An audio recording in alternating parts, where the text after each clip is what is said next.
I got a few emails from him, but we were both busy, as I was on a work trip myself.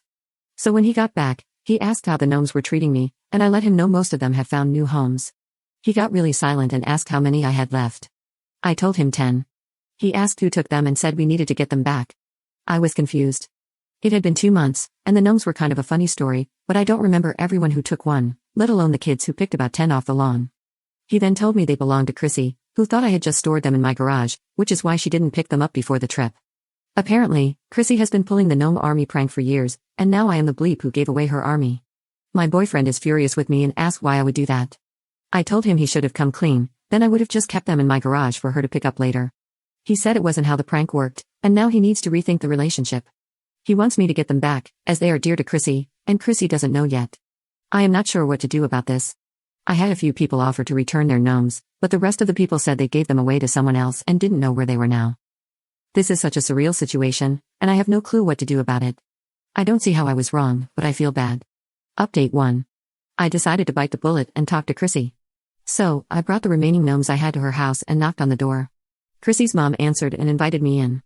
I was tired of the immaturity and mind games. My boyfriend has been sending me threatening texts like, "Get me more gnomes, idiot." I could see a lot of red flags, and I just wanted Chrissy to have her gnomes back and get it over with. When I handed Mrs. Mom the open box, she asked where I got these from. She seemed really upset I even had them in the first place. I told her the story, pretty much what I said in the last post, but with some more detail. Her reply was, "Joe has been telling a completely different story." She seemed really hurt about the entire thing, and while I wanted to make a quick getaway, I was curious.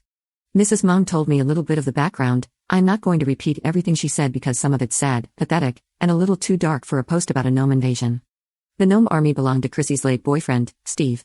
Steve and Chrissy used to put them in people's yards and then demand another member for their army. So the gnomes came from people Steve and Chrissy knew over a period of about 5 years. Steve passed away, Chrissy stopped the gnome pranks, and put them into storage. She has not pulled the prank in almost 2 years now but freaks out if someone mentions getting rid of the gnomes or even moving the box. I felt like the jerk here, but Mrs. Mom thanked me for bringing some of them back. She did say the annoying line, "You should have kept them even if you didn't know who they belonged to." She did say she was going to replace the gnomes in the boxes with others and hope Chrissy didn't notice.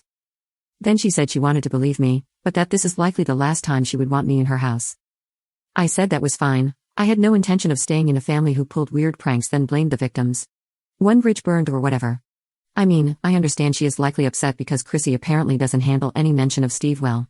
She is likely going to be upset and never speak to the person at fault again, which is likely me. How I got them out of a storage unit 3 hours away. The mystery will likely haunt their family for years. As for my now ex-boyfriend, I went to his house and asked him why he pulled the prank.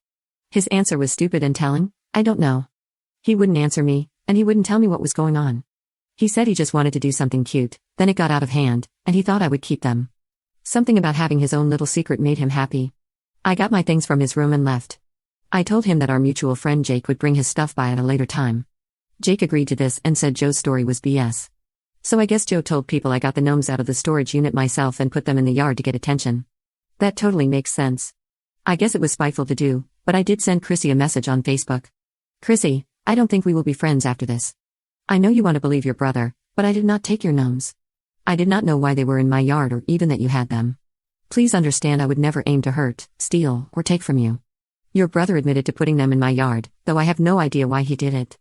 I got an okay back, and then she blocked me. I blocked Joe and his family. I am not sure what to do now, but it has been a really interesting few weeks for sure.